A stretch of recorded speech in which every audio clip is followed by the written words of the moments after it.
Welcome to the Secrets of College Planning. I'm your host, Anthony Uva, and today we're going to get some insight into inclusion, NCAA style. My guest today is Dr. Jean Merrill. She is the director of the NCAA Office of Inclusion, and welcome to the show. Thank you so much, Anthony. It's good to be with you today. So usually I start my guests where they went to college. So where'd you go to school? So I am a proud alumna of Hanover College. It's a small Division III institution in Southern Indiana.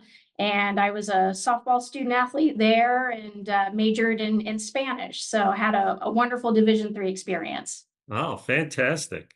So let's go back in time before we get into what you're actually doing. When did it all start for you in high school? Was it freshman year of high school, senior year of high school? When did it all start where you actually figured out you wanted to go to college and go to the next step? Well, I think it was always in the back of my mind. My father was my head girls basketball coach in high school, and I also played softball in high school. And I knew I needed to pick one or the other, and ultimately softball won out. And that was part of what I was looking for when I was looking for a Division III college. Certainly wanted to be a big fish in a small pond, if you will, and be able to contribute to the team right off the bat. And so that was a great opportunity that Hanover presented for me, being able to just dive right in the academics that I wanted to focus on, and also immediately participate in softball freshman year onward. So you go on to college, and what did you think of the school when you got there? I loved it. You know, certainly I was a nervous first year student, trying to feel my way along, but I'll actually say that softball was a wonderful support network for me. It's a spring season, but we had a fall non-traditional segment. And so as soon as I landed on campus, I was in practice. I was doing our fall competitions, and had wonderful friends as teammates right off the bat. And that really helped my adjustment very quickly. Great. So you graduate, and how does one go from graduating college to director of the NCAA Office of Inclusion? I certainly took the non-traditional route, which I tell folks, I tell young professionals, don't be afraid of the non-traditional route. You got to follow your gut, you got to follow your heart, you got to follow your mind. And so I spent a couple of years in serving in AmeriCorps. I did a year backpacking overseas just by myself. And then decided at that point that I was ready for graduate school. From graduate school, I had a wonderful opportunity to be hired on at the national office as a postgraduate intern in 2008, which then ultimately resulted in full-time employment at the national office. And for all intents and purposes, I've been here ever since. So you might, 15 years later, you might call me a lifer. Well, great. So you're at the NCAA and you're in the Office of Inclusion. What is the Office of Inclusion? Sure. So the Office of Inclusion really it's part of the NCAA National Office, and its mission is really to advance awareness around issues of diversity, equity, inclusion, and belonging for our member schools, our member conferences, our student athletes, so that we are advocating for student athlete well-being and inclusion at its most optimal. And so we have 5 core areas in the Office of Inclusion. We focus on disability, LGBTQ inclusion, international student athletes, race and ethnicity, and women and gender equity. So could you give me a sense in each one what actually happens in each one of those categories? Well, it's really focusing on how do we as a national office support our member schools who are supporting those underrepresented student athletes. And my core areas of focus are disability inclusion and LGBTQ inclusion. In disability inclusion, we are really working with our member schools and conferences to ensure that if a student athlete has what's perhaps called an education impacting disability that impacts their academic eligibility, that and they have a diagnosed disability, that we're taking that into consideration to ensure that they do have a level and reasonable opportunity to compete in the NCAA structure. If a student athlete has a disability that might require a waiver of a sport playing rule, we work with those schools and work with our playing rules staff to make sure, again, that there's equitable consideration and opportunity for those student athletes to compete. And certainly we also are diving into what's called the Para-College Inclusion Project in partnership with the US Olympic and Paralympic Committee. And that is really to bring awareness and education and connection around adaptive sports at the collegiate level. And so that's something we've been working on the last couple of years and in partnership with the USOPC. So you just started that partnership, right? That's correct. We started it in 2022 as part of a broader cooperation agreement with the USOPC. And we've had a number of initiatives these last 2 years, particularly in the sports of wheelchair basketball, wheelchair tennis, and para track and field. Those are the three sports, the three adaptive sports that the greatest number of colleges and universities around the country sponsor those sports. So those, I wouldn't call them the most popular, but they have the greatest number of schools that have staff-led intercollegiate programs. So we've done some initiatives in those three sports and certainly happy to talk about that.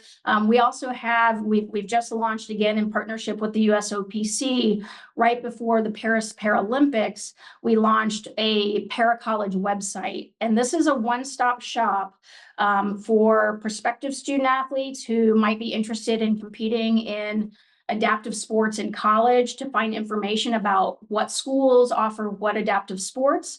It also provides information for schools that might be interested in starting an adaptive sport. What are the expenses? What are the facilities? What types of equipment need to be considered? And then there's also lots of resources in terms of coaches education. So someone who might be interested in coaching adaptive sports, expanding and advancing their education in adaptive sports, financial resources. So lots of, again, kind of a one-stop shop, because that's the feedback we've heard in the adaptive sport community is there's not a lot of cohesive, synchronized information for prospective student athletes to compete in college. Now, how many colleges right now have adaptive sports? So it really there's kind of a caveat to the statement. Right now we have about 19 staff-led intercollegiate programs across 17 states. So those are probably most closely equivalent to varsity sports. They're staff-led, they're intercollegiate. Now, certainly there are many more universities that sponsor student-led recreational adaptive sport programs or intramural sport programs, but when we're really kind of looking at the student athletes that are most comparable to NCAA varsity student athletes, we're looking at about 19 universities across 17 sports. Okay. Or excuse me, across 17 states. Now, does it have, do these sports have NCAA championships and things of that sort? How does that all work? Right now, they do not have NCAA championships. So the NCAA championship model does not include any adaptive sports. It's a complex structure, but essentially any NCAA championship sport has to have a critical mass of universities and colleges that sponsor that sport. So we're in football season right now. Let's use football as an example. There has to be a minimum number of colleges and universities across the country that sponsor football in order for it to be eligible as a football championship under the NCAA. And so it's similar with adaptive sports. If there is a critical number of colleges and universities that sponsor adaptive sports, then that could be taken into consideration to add adaptive sports as, for example, wheelchair basketball as an NCAA National Collegiate Championship. Right now, most of those collegiate championships are governed and hosted and executed by the national governing body for that particular adaptive sport. So, for example, wheelchair basketball, it's the National Wheelchair Basketball Association that hosts a collegiate championship, not the NCAA. A lot of conversation about, is that a good thing or not a good thing for the NCAA hypothetically one day to have an adaptive sport as an NCAA championship. The first thing I would say is it's important to talk to the individuals in the adaptive sport community to find out, what do they want.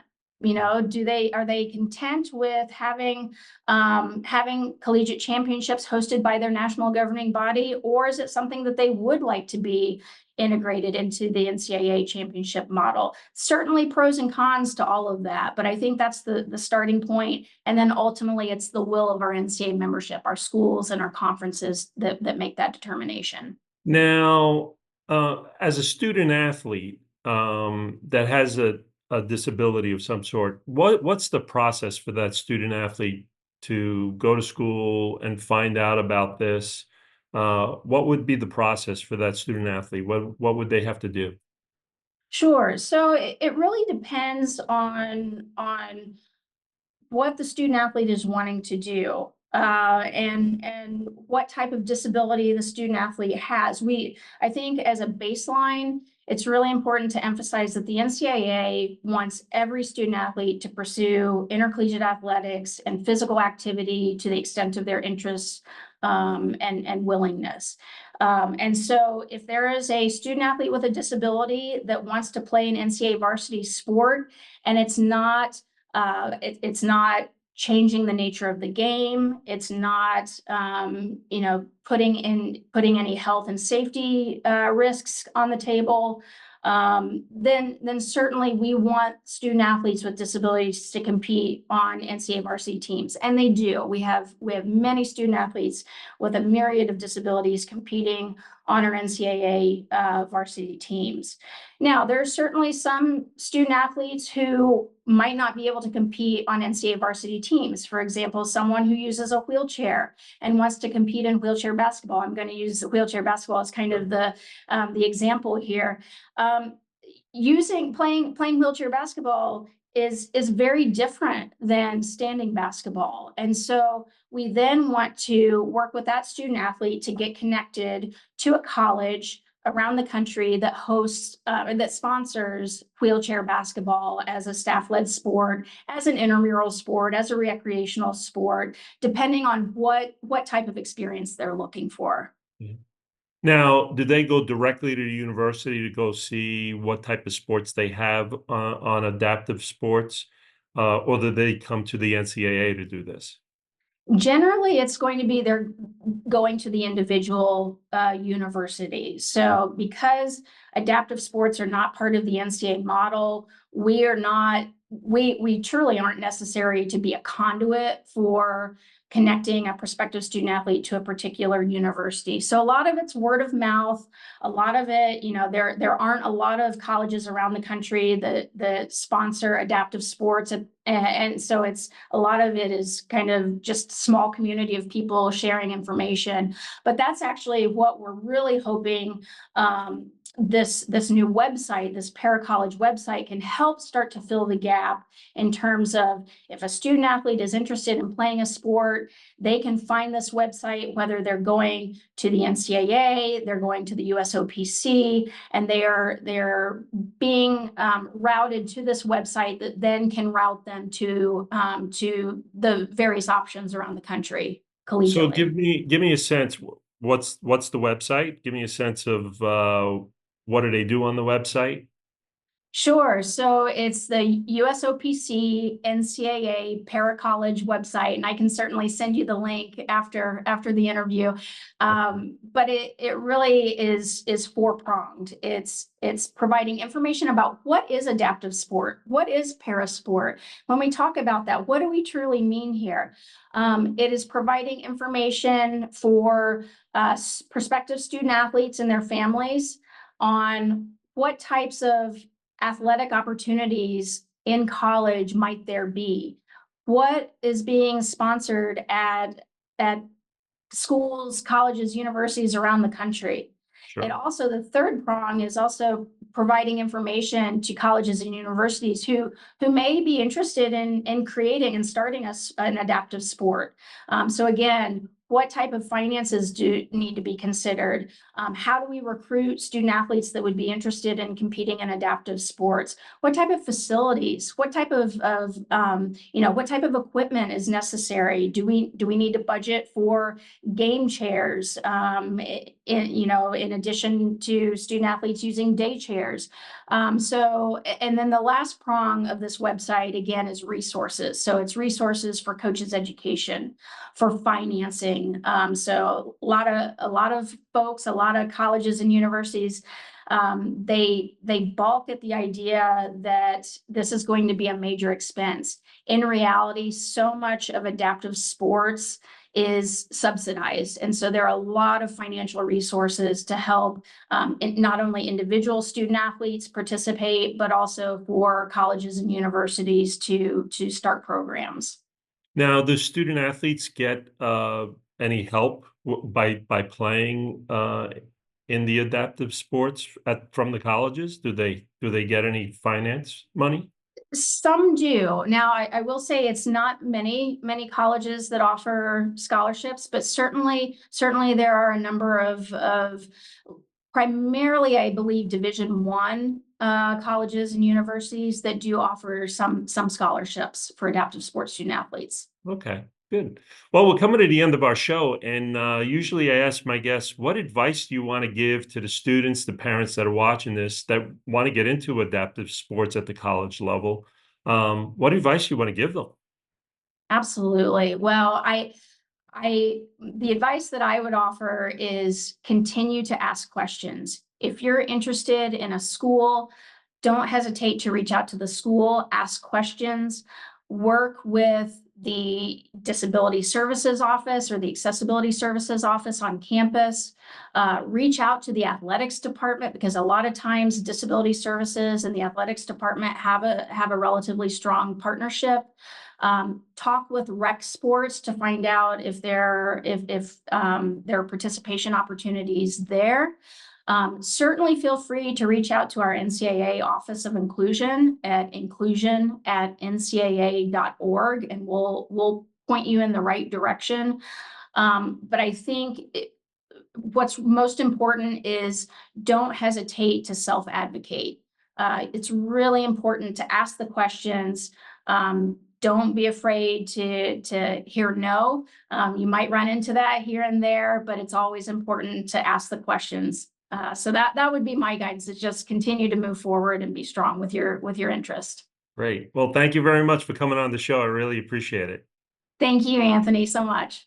So you've been watching The Secrets of College Planning. I'm your host, Anthony Uva. Until next time.